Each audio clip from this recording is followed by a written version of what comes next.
Connected with the government. I'm connected with the government as a volunteer. I am You should not answer unless otherwise the chairman or the members of the committee will question you. Mr. Chairman, again, Mr. Chair, sandali, if may I, you are not recognized by the chair. sorry po. connected with the government. I'm connected with the government as a volunteer.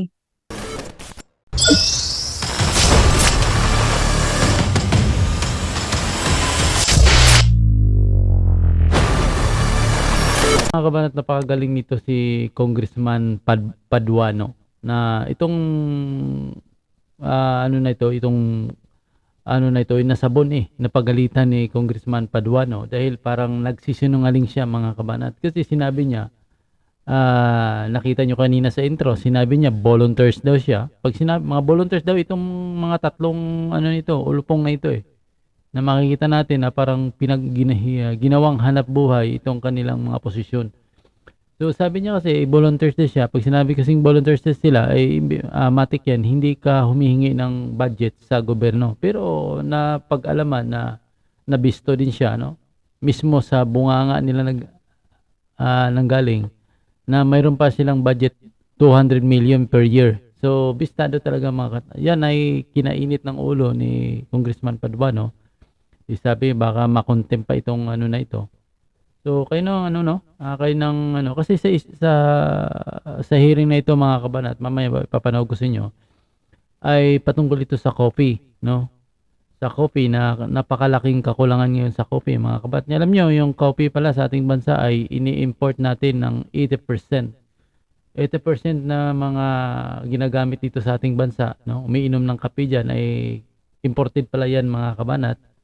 At ang mapoproduce lang natin ay 20% na sariling atin, 80% ini-import. So ibig sabihin, ganyan kahina ng ating bansa, agriculture country, pero napakalungkot, mga kabanat, yung ating mga nasa gobyerno, lalo na sa DE dyan, na mga nagpapalaki lang talaga ng tiyan. Ginawa talaga, in short, yung kanilang posisyon dyan sa DE, ginawa na nila talagang hanap buhay. Hindi na sila, ang yung panungkulan nila, half-half na lang. 20% siguro, kunwari, para sa bayan, at ang 80% yan, para sa kanilang kabuhayan. Yan ang realidad dyan, mga. So, panoorin nyo ito. Kayo na nga. I am chair of the National Sectoral Committee on Coffee and Cacao.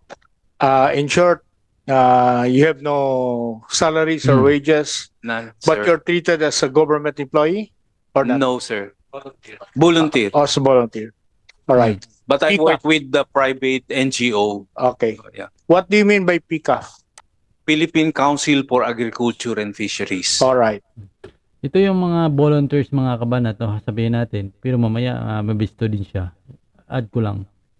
Ito yung dapat pag-ingatan ng gobyerno. Sila yung mga anay dyan sa gobyerno na pwede nilang diktahan kung sinong gusto nilang paboran. Ito yung pag-ingatan ng gobyerno. Kasi ginagamit yung minsan, volunteer kunwari, pero sige, pare, mayroon akong ipapaspasok, ganito, ito na lang kukunin natin. Pero sa likod dyan, may share ang mga ito. Yun ang pag-ingatan talaga. Pero mamaya mabisto yan. Continue natin. With all due respect to To the point being raised Ayan na. by the Honorable Deputy Majority Leader Palma. First, Mr. Chairman, as I have heard, and it was confirmed by the lady from PPI. Mr. Chairman, tatlong trabaho inanda ni Pangilinan. May problema tayo dyan. May problema nga ngayon yung BPI. In fact, that matter was discussed during the committee deliberation and even dun sa budget. So may problema. Now, question of staffing, assignment of people, the Department of Agriculture should review. In particular, dun kay Director Pangilinan. May problema yan. Pangariban. In fact, until now, yung mga recommendations with regards to the onion problem, until now, may problema pa yan. And again, once again, nasa hearing tayo ngayon, nandun na naman siya siguro sa Korea. Just like what happened before the plenary debates on the budget of the DA and PPI. Nakararating niya lang. Now, second, Mr. Chairman, kung yung PCAF, ano yung mandate ng PCAF and who created the PCAF? Yan. Kasi sabi niyo volunteers kayo, di ba? So you don't have, you are not being subsidized by the DA or the government?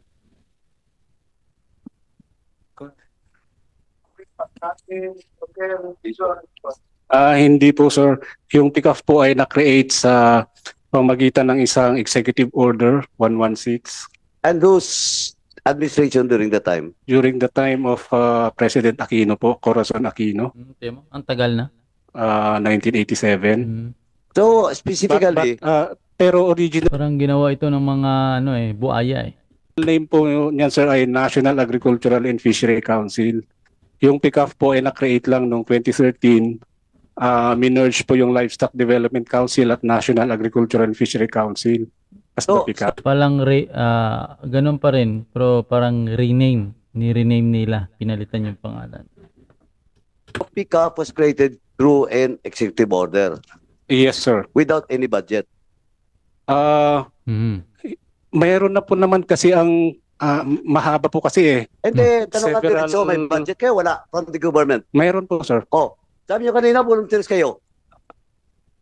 Ikaw.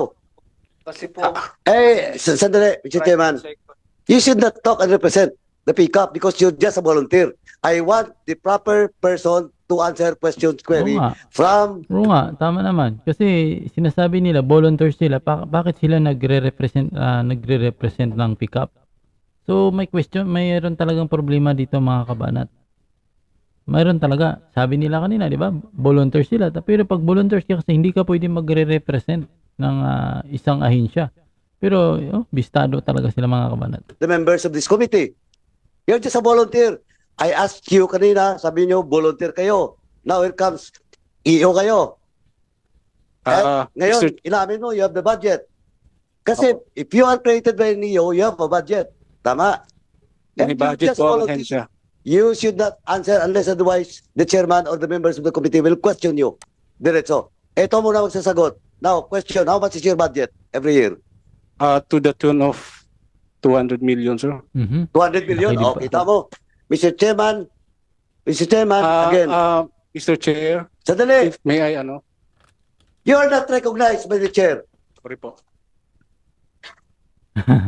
Don't push me to cite you in contempt. You should respect this committee and this member of the House, of this committee. Wait. Before you speak, you should be recognized by the chair. Mr. Chairman, tingnan mo 200 million. Pero kanina, mga volunteers. Yung travel mo, Mr. Volunteer. If you travel, ikaw, tatanong kita, now you answer. Pag nag-travel ka, from your own pocket, yung mga meetings ko po namin pag dito lang po sa Manila ay sagot ko po on my Pwede. own. abroad. Abroad, wala Posible. po akong travel sa So abroad. you don't get any single centavo from the fund of PCAF? Kapag ka ho, tumawag ho And sila then, na, tiyatanong kita diretso, kumukuha ka ba? Wala. Because magbibigay I po will sila check, ng I will pamasahe. check. I will check as the chairman of the Committee on Public Accounts in this House. Pwede Yes, sir. ko kayo pa-imbestigahan. Moto proprio. Now, if you're lying this committee, better answer directly and correctly with all honesty because I might push to investigate you in my committee. Now, tanong diretso, mayroon ba? Wala. Meron po akong tinatanggap yung pong pamasahe na kapag ka may activity outside Metro Manila. Oh, kita mo. Chairman, kanina wala. Po, Then, basta ho yung katulad po ngayon, sir, anyway, Mr. Chairman, ganito na lang. We have to check. Hindi ko pa nabasa yung charter ng PCAF. But I really join the sentiment on the position of the good Congressman, former Governor Palma. Dapat i-review muna natin to, Mr. Chairman. Ang mandate ng PCAF, no, through the EO that was mentioned by the resource person, saka natin ayusin to yung bill na to. Kasi, we cannot afford to spend again. Kasi humihingi itong mga ito ng 2 billion mga kabanat eh. Napakalaki. Napakalaking hinihingi nila. At pag nagsalita parang nag-emergency sila. Ano yan? Magpapatayo ng resort sila. Tapos kulang-kulang naman pala ng wala namang isinabit yung plataforma nila. Paano nila gagawin? Another 50 million as an initial fund. At the same time, on the next preceding years, they need at least 2 billion. We should make sure that the amount or the budget being given to the coffee industry talagang sulit, Mr. Chairman. That is noted, Kong Paduano. But first, I'll just recognize other members, Representative Joseph Villalago and Representative Salvador Plato. Mr. 1 Chairman, minute suspension. lastly, Mr. Chairman. So, 200 million a year kayo ang budget nyo since when? 2013 po. 2013. Panahon It pa ni goes up, it Pinoy. goes down, it just maintained. Panahon ni Pinoy ito. Ano? Yes, sir. Nagbavari po. Nagbabari. Every year. Ganito lang, Mr. Chairman, for purposes of records and purposes of giving justice to the issue being raised as of today with regards to the pickup, Mr. Chairman, I move for the pickup to submit the FS, financial statement, for the next 3 years, including the COA findings and audit report. We will not, or else, Bakit 3 years lang? Hindi mo pa mula sa panahon ni Pinoy. No? Para malaman mo talaga kung ang pera ginagastos nila na tama. Itong mga mukha nito parang hanap buhay lang ginagawa nila eh. Mr. Chairman, will be once again, pipilitan po tayo humingi doon sa COA. Kasi ako, I doubt. 3 to 5 years. The PICAF is directed to submit all those requested by Kong Paduana. Lastly, Mr. Chairman, so Director Pangilinan. Panganiban. Pangali Kiko kasing inisip ko. Kiko. Dito kasi si Kiko Pangilinan. Anyway, lastly, Mr. Chairman, so si Director Kiko Pangiliban is directly Glenn Kiko. Anyway, si Director Pangiliban is directly supervising the PICAF. Kiko. Glenn to saya. So, saan kayo Hindi po, Mr. Chair. naka-attach? Attached po kami sa Department of Agriculture. Pero Oh. doon po sa Undersecretary ng Policy. Undersecretary ng Policy. I just want to make clear, sir, na ang PICAF po ay hindi nag-i-implement ng programs. Fina-facilitate lang namin po yung engagement ng mga stakeholders para dito po sa mga bagay na to. Mr. Chairman, kaya kayo nang submit nila yung mandate ng charter ng PICAF. Second is, kung under kayo sa DA, Dapat lifestyle Policy. check ng mga ito. sino yung USEC? Sa kasalukuyan po si Undersecretary Mercy Sombilia. Previously, Previously, si Undersecretary Fred Serrano. si USEC Serrano nasa DA pa rin. Wala na po, sir. Retired na po. Okay, anyway, Mr. Chairman, yung next hearing, we'll invite the USEC from the DA to enlighten us what really is happening with the PICAF in relation to this bill, Mr. Chairman. Thank you, Mr. Chairman. That's So yun na, maiksing video ni Congressman Pabuano mga kabanat. Sa pagtatanong niya, medyo tumaas yung boses niya dyan. Dahil nga, totoo naman, sinasabi niya volunteers, no? Napakalaki palang budget nila, 200 million mga kabanat. No? Tapos, hindi naman sila nag-implement ng policy o batas. Ang ginagawa nila, nagpapasalitate lang daw ng mga stakeholder, di ba? Sinasabi nila. At saka itong mga taong ito, yung dapat pag-ingatan ng gobyerno, yung mga volunteers di daw umano, no? Yung talagang pag-ingatan ng gobyerno, yung mga nagpakukunwaring volunteers, papasok sa grupo na yan, papasok sa gobyerno, lalo na dyan sa Department of Agriculture, Iyan ang nagpapabigat sa sistema sa ating bansa eh. Minsan yung mga kukunwaring mga volunteers, mga council kasi yan eh.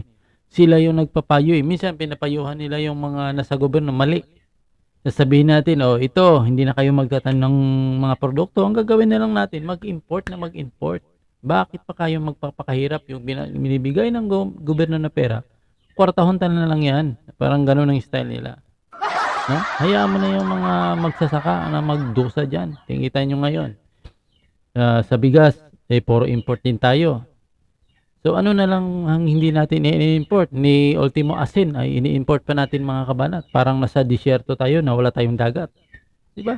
Ganyan ka pulpol itong ating mga nasa gobyerno mga kabanat. Lumalaki na lang yung tiyan. Tingnan mo yung mga mukha nila. Parang mukhang mukhang kwarta ang mukha nila. Nakakainis mga kabanat eh. Diba? Na nasa agriculture country tayo, parang lahat na lang ng bagay ay ini-import natin. Ultimo yung kape ay imagine mo 80% ng mga kape na yan ay ini-import natin at 20% na lang. Talagang napabayaan mga kabanat. No? Humihingi ng budget yan every year para tustusan nito. Ewan ko anong ginagawa. Dapat may pagkukulang ni kasing ating mga congressman eh. Hearing ng hearing, hindi naman bini-verify ng 100% kung ano ba talagang pinagagawa nila sa budget. Pakita ng mga papel. O ito ang mga produkto aming mga resolution. Ganito ang mga solusyon namin gagawin namin pag nabigyan kami. Ang itlog ng mga congressman ay tumatalon-talon din sa tuwa. Ang ganda ng produkto. Sige, bigyan na namin kayo ng budget. Pagkatapos, anong ginawa? Next hearing, ano na naman, hindi naman binidepay. Ito bang pinangako mo na karang taon na ipakita mo sa akin kung nagawa mo.